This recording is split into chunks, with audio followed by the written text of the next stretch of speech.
T20 format అంటేనే బ్యాటర్లదే ఆధిపత్యం. పైగా ఉపఖండం పిచ్చులు అంటేనే బ్యాట్స్మెన్ పండగ చేసుకుంటారు. అభిమానులు కూడా వికెట్లు తీసే బౌలర్ల కంటే భారీ సిక్సర్లు కొట్టే ఇన్నింగ్స్లని ఆరాధిస్తారు. ఆ బ్యాట్స్మెన్స్కే ఫ్యాన్స్ ఎక్కువ ఉంటారు. అందుకే 20 ఓవర్లకు 200 పైగా స్కోర్లు సర్వసాధారణంగా మారిపోయాయి. ఐపీఎల్ లాంటి టోర్నమెంట్స్లో అయితే బౌలర్లకు విలువే లేకుండా పోయింది. ఇలాంటి పరిస్థితుల్లో బౌలర్లకు ప్రతి మ్యాచ్ ఓ గండంలా మారింది.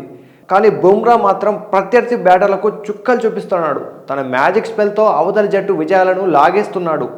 ఒక్క మాటలో చెప్పాలంటే ప్రత్యర్థి బ్యాటర్లు అతని స్పెల్లో 4 ఓవర్లను మైనస్ చేసి 16 ఓవర్లలోనే టార్గెట్ ఛేదించాలన్న ఆలోచనకు వచ్చేశారు. అపోనెంట్స్ బ్యాట్స్మెన్ చితక్ కొడుతుంటే కెప్టెన్ సూర్య చూసేది బుమ్రా వైపే. బౌలర్లందరూ విఫలమవుతుంటే మాజీ కెప్టెన్ రోహిత్ శర్మ బంతిని ఇచ్చేది బుమ్రా చేతికే. అరవీర భయంకరంగా ఆడుతున్న బ్యాట్స్మెన్స్కి మూకుతాడు వేయాలంటే ప్రతి ఒక్కరికి గుర్తుకు వచ్చేది బుమ్రా పేరే. ఒకటి కాదు, రెండు కాదు, కెరియర్ మొదలైనప్పటి నుంచి బుమ్రా మ్యాచ్లో చేస్తున్న పని ఇదే. కెప్టెన్ ఎవరైనా క్లిష్ట పరిస్థితుల్లో అతని వైపే చూస్తాడు.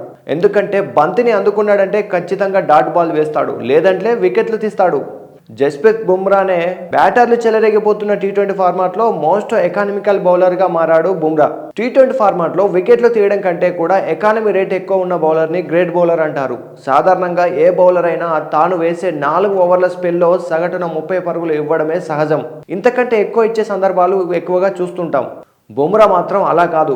బంతికో పరుగు కూడా ఇవ్వకుండా అపోనెంట్ బ్యాటర్లను బెదరగొడుతున్నాడు. టీ20లో డాట్ బాల్స్ ఆడిన బ్యాటర్ను విలన్ గానే చూస్తారు. అదే సమయంలో డాట్ బాల్స్ వేసిన బౌలర్ ఖచ్చితంగా హీరోని అవుతాడు. బుమ్రా తన కెరీర్ లో ఇలా ఎన్నోసార్లు హీరో అయ్యాడు. ఈ ప్రపంచ కప్ లోనూ అతని నుంచి విన్నింగ్ స్పెల్స్ చాలా చూసాం. ముఖ్యంగా సెమీఫైనల్లో England player Jacob Bethell mental mass innings తో మ్యాచ్ ఓడిపోయినట్టే అనుకున్నారు. అలాంటి సిచ్యువేషన్ లో బౌలింగ్ కి వచ్చిన బుమ్రా 16-18 ఓవర్లను అద్భుతంగా బౌలింగ్ చేశాడు. అప్పటి వరకు ఊర మాస్ ఇన్నింగ్స్ ఆడిన బెథెల్ బుమ్రా బౌలింగ్ లో మాత్రం సింగిల్స్ కూడా సరిగా తీయలేకపోయాడు. ఒకవేళ బుమ్రా లేకపోయి ఉంటే ఖచ్చితంగా ఇండియా ఇంటి దారే పట్టేది. అంతకుముందు వెస్టిండీస్ తో నాకౌట్ మ్యాచ్ లోనూ బుమ్రా అదరగొట్టేశాడు.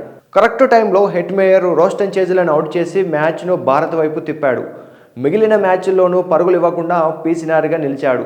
ఇక ఫైనల్లో రచిన్ రవీంద్రతో పాటు మిచెల్ శాంట్నర్, జిమ్మీ నిషంలను అవుట్ చేశాడు. ఫైనల్లో కేవలం 15 పరుగులే ఇచ్చిన బుమ్రా 4 వికెట్లు పడగొట్టాడు.